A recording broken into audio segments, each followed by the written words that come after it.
Kiko feigns sadness and follows Bond to the next level, but not before some dirty innuendos in the car en route.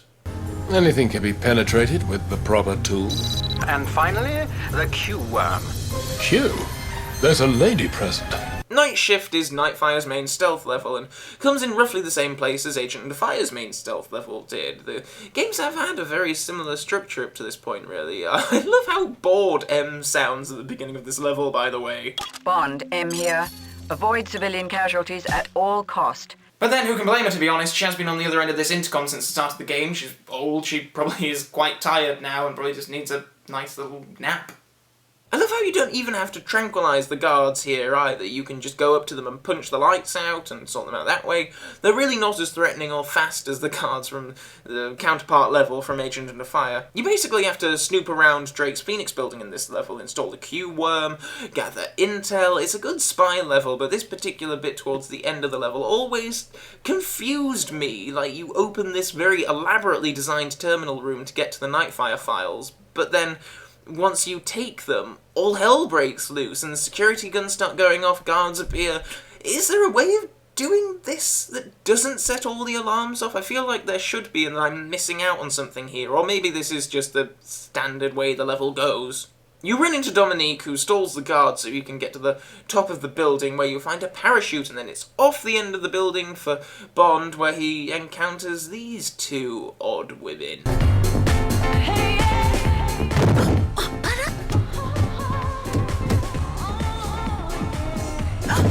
Sorry to drop in like this, but would you ladies mind giving me a ride? Okay, it wasn't that funny. I think I'm gonna wait for the next car.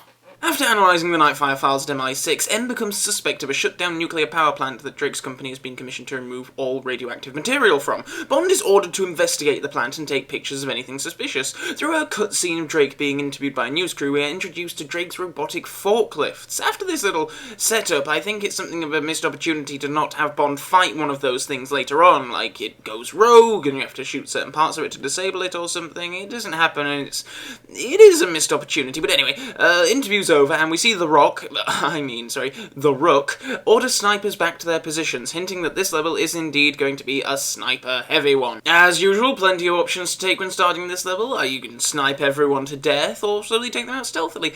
The Q camera also comes in handy here, identifying where enemies are with a green border. It's cool that the camera has multiple features and it's not just strictly for plot purposes. Speaking of plot, inside the warehouse, Bond spies a jetpack-like device and gets some snaps of it. Much of the rest of the level is spent taking out guards with your sniper. It makes for a nice change of gameplay so far after all the close combat stuff. This level offers a really nice bit of variety. By the way, something that kind of weirds me out about this level, sometimes when you shoot a guard you hear the others say things like, man down, but other times you hear them say, stop it!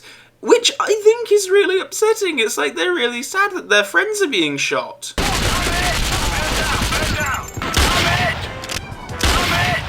Stop it, you heartless bastard.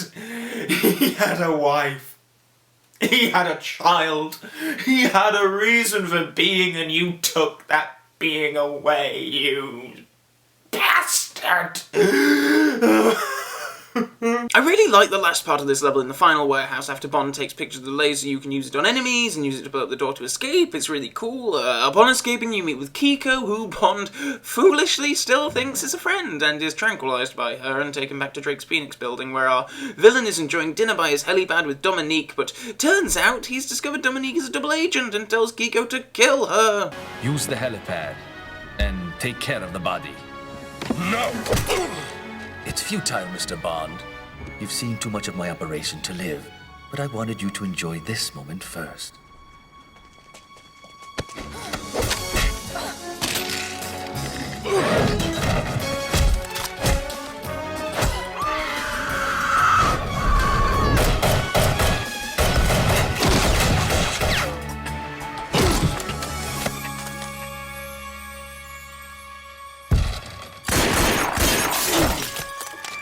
So that's the end of Dominique, and into one of my favourite levels of the game. Phoenix Fire is an all-out shoot-em-up level as Bond fights to make his way to the exit of the Phoenix building. This level is all about high-octane combat, and there are plenty of weapons and explosives available, as well as a quirky new device called a Ronin, which acts as an automated machine gun. There's a cool part where you're on top of a moving lift, shooting people, defusing bombs. Man, I love this level for pure 100% action all the way. Bond eventually fights his way to the front of the building, but don't look up to that glass ceiling, James. Looks like Dominique might have fallen on that, and I can't imagine it's a particularly pleasant image. But actually then it might be quite funny for Bond to sort of be shooting his way through and then look up to the glass ceiling and see Dominique's blooded, squished corpse slowly sliding down the glass roof.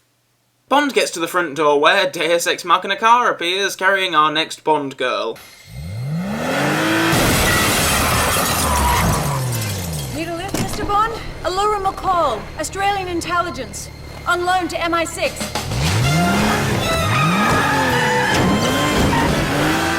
The Q branch has been monitoring the tower security systems through the worm you planted.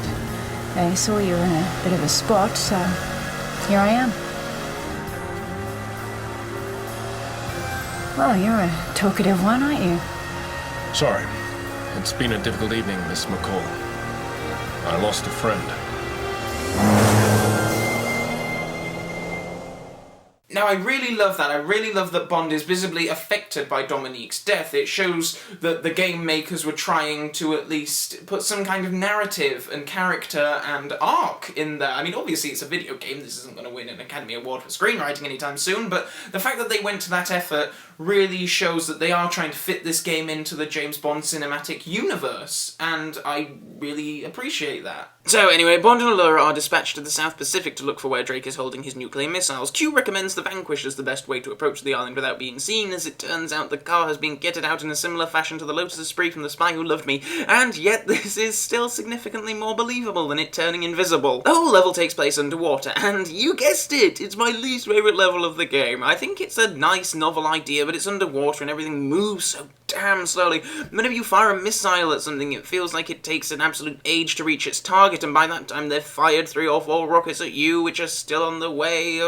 It brings the whole pace of the game down, which, while I guess it makes sense from a narrative standpoint to have this slower, quieter segment, I just don't think it has any replay value at all. I really only play through this level when I'm having a complete Nightfire marathon. However, the level does have one interesting little feature. Right at the beginning, a familiar logo is noticeable on this sunken ship. It's a lovely little bit of continuity, as well as something for the fans, you know.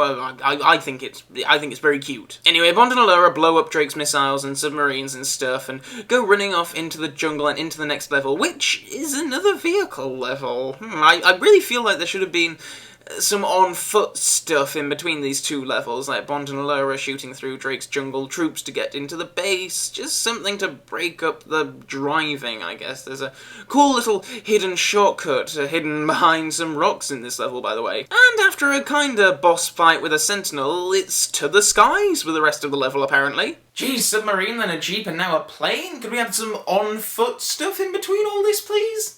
But saying that, I do love this segment. It's on-rail shooting, but it's a lot of fun, and there's a lot of stuff to blow up, so it's all good. Next up is the game's penultimate level, Countdown. This level opens with Bond and Allura basically stumbling onto their next lead. In fact, they have been pretty bloody lucky to have found out all what they have on this island so far. They really have just been stumbling upon missiles, stumbling upon nuclear subs, stumbling upon Drake's top secret underground base. The only lead they had at the start of this whole thing was just an island in the South Pacific, you know, where Drake has his facility, and go and look for stuff and stuff. Like, seriously, if they'd been looking left instead of right, they wouldn't have gotten close to discovering all that they have. Oh god, it's only a game, Calvin. Stop nitpicking. But yeah, the pair stumble upon a computer and an air vent. Allura stays to contact MI6 while Bond heads down the vent. We're back in first-person mode here and holding a crossbow. No explanation for this? Oh, well, okay. Kiko is strutting around the place and you're told to follow her. Doing so leads you to the security terminal room. By the way, does anyone else think this guard's walk is so mincingly hilarious? Bond disrupts the security systems and then all hell breaks loose. I love how this level really utilises most of the gadgets you have. The decryptor to get into this armory, the watch laser to disrupt the terminals. I love using mines, it's awesome. I'm going below to cut the power so he can't follow. But if Bond does reach the facility, I'll be sure to thank him for the makeover he gave me. Turns out the Rookie's in the base too, and we see his helicopter crash at the beginning has left him quite scarred. He serves as something of a mini-boss during the explosive first part of this level. He's quite a formidable opponent, as he's using a handheld version of the laser gun we saw on the chain reaction level, but once you've dispatched with him, the weapon is yours. Hurrah! After fighting your way through the second part of the level, Drake's voice bellows through the intercom for him to reveal his entire dastardly plan. My loyal associates, before we cross into the void of space, it's time to unveil the final stages of Operation Nightfire. The utter transformation... Sorry, the utter transformation of this planet? What, are we going to make the whole place look like a giant cow's mammary gland? Or did some of the voice actors in this game just have trouble pronouncing their T's, what with Q's item earlier? Was there an infectious speech impediment going around or something?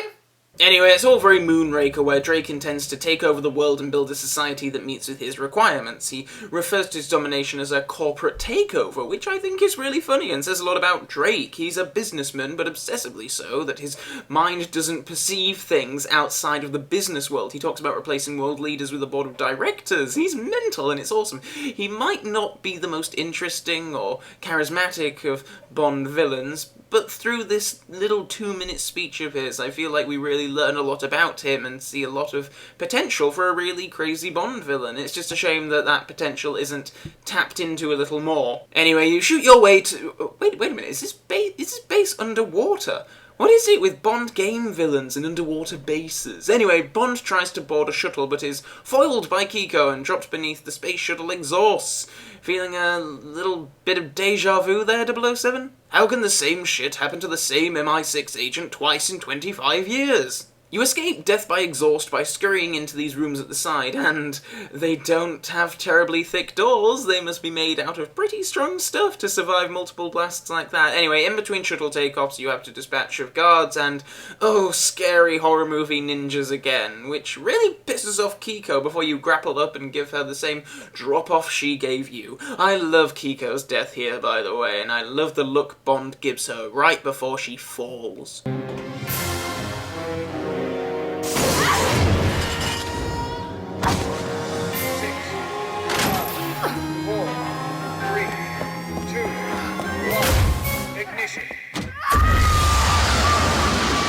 So it's off to outer space again for our dear James. We have a cutscene of Allura telling Bond Drake's men have overtaken the station and there may or may not be some crew left on board, which you think is setting you up for a rescue mission, going around the station, saving people and lasering Drake's men.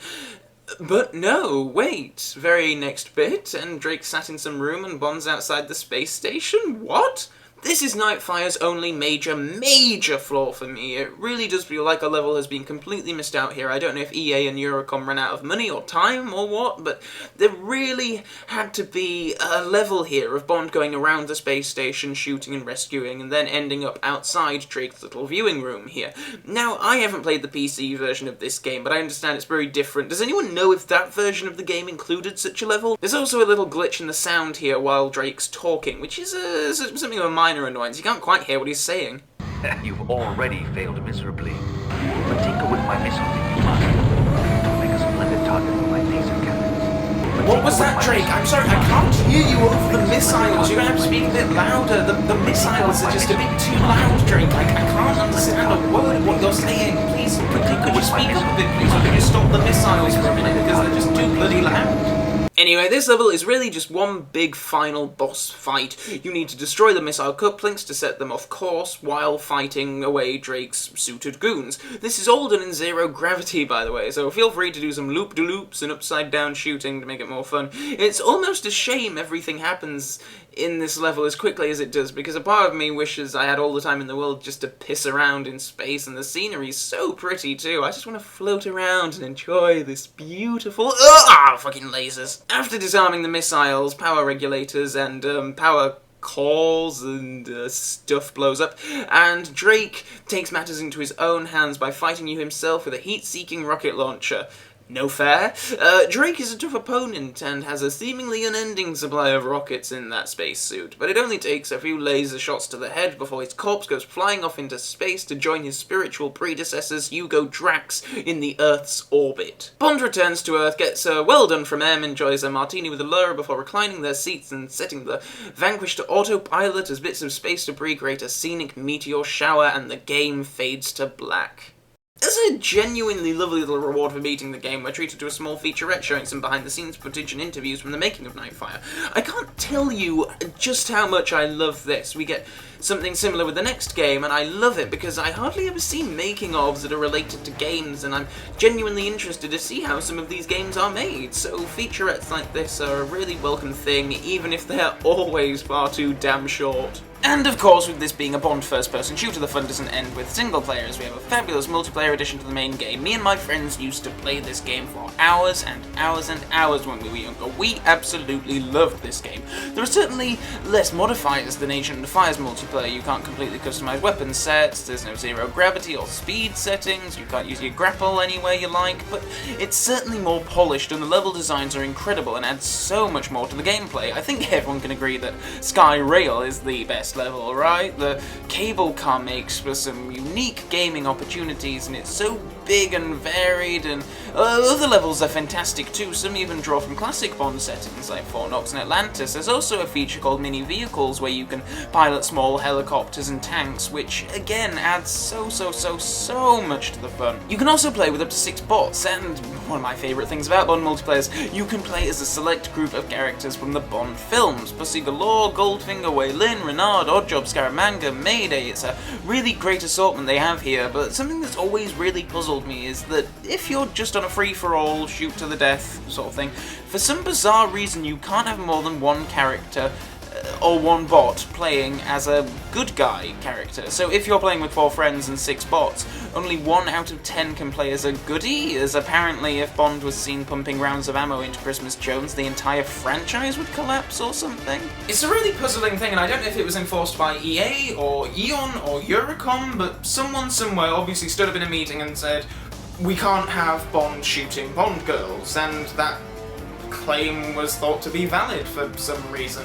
Nightfire's multiplayer is certainly a slower-paced one than Agent of Fire's, but in a lot of ways I think a slower speed gives room for more strategy and tactics, which is a lot of fun when you're playing with friends. I know a lot of people who say that it was GoldenEye, the GoldenEye multiplayer that defined their video gaming childhood, but for me it was the Nightfire multiplayer all the way. I've never had quite so much fun on a first-person shooter multiplayer as this one.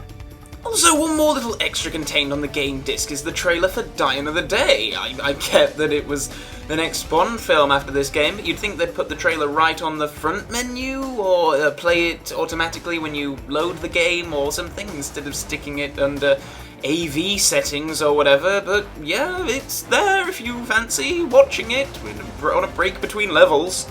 So, time to wrap things up then. If you hadn't guessed already, I adore Nightfire, and yes, I think a large part of that is probably down to nostalgia. During my early teens, I don't think I played a game as much as I did this one, but even without the nostalgia goggles, Nightfire is a fine Bond game. Nightfire is the game that best makes you feel like you're actually Bond while you're playing it. All the elements are here and they gel together so well, including the gadget aspect, which is something later Bond games have a real problem with grasping, I feel. And I'm so glad that we saw the return of the blood dripping down the screen when you die that was missing from Agent of Fire. We also have an opening gun barrel, we have a pre-title sequence, a title sequence, multiple Bond girls, plenty of fantastic driving levels. It's a perfect combination of all the elements. So how about story? Well, it's just a kind of hodgepodge of Moonraker and You Only Live Twice, really, but then you can't send Bond into outer space without being compared to Moonraker, at least. Really, I don't think the story is as original for Bond as Agent Under Fire was, but Nightfire's story does feel more Bondian, and going back to my theory from the last game, there are of course a lot of similarities and elements in common with the closest Bond film released to Nightfire, which was Die Another Day, of course, the most obvious being driving an Aston Martin Vanquish on ice. In fact, 2002 was a very icy dicey year for 007, wasn't it? The characters also feel like they've been polished up from the previous game too. Like Zoe Nightshade actually has something of a character in this game rather than just being a typical damsel in distress. Drake, Rook and Kiko make a good trio of villains, even if they are all quite one-dimensional, but then hey, this is a video game. The fact that they have any dimension at all is something to be applauded. Dominique and Allura are, quite bland, to be perfectly honest. Well, okay, Allura has a bit of personality, but Dominique is like cardboard. Zoe is the side character who fares best on the personality front by far, and a part of me feels it's largely down to the voice actor. Zoe doesn't even have that many lines, but the voice she's given just oozes with character. The woman they got to do M does a really good job too, as does Q, and even the guy doing Bond is fine, even if he doesn't really sound like Brosnan at all. Apparently Brosnan's likeness was only included in this game very late on, and before that it was just going to be the same generic Bond as in Agent Under Fire, but it's a real shame that Brosnan couldn't at least voice his own likeness. The music is true to the Bond music of the time as well, and a lot of it feels very David Arnold-y. It always suits the situation, be it fast-paced or slow and stealthy, but the best aspect of the music is how they work notes from classic Bond themes in there. You'll hear a bit of Majesty's Secret Service in Enemies Vanquished, you'll hear a bit of Thunderbolt, the start of Equinox, and a lot of Bond theme everywhere. One of the very few downsides to Nightfire is its relatively short length, and I pointed out a few points earlier where I felt another level could have been inserted, and I think if they had been just two extra levels in there, it would have made the whole game a bit richer and broader and elevated it significantly.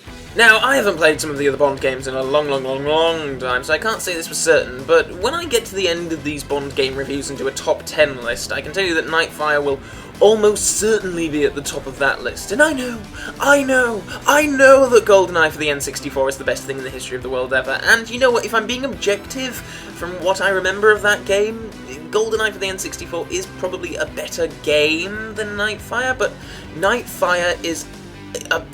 nothing has ever made me feel as much like Bond as playing Nightfire, and that's what a Bond game is all about. For me personally, Bond games can't get much better than Nightfire. This is everything I want from a Bond game, and apparently it was what a lot of other people wanted from a Bond game too, as sales in this game were incredibly good for all consoles, so you'd think EA would try to emulate the success by following it up with another similar first-person shooter, but in a very surprising move they didn't, and which means the next James Bond game we'll be looking at will be the third-person shooter, everything or nothing.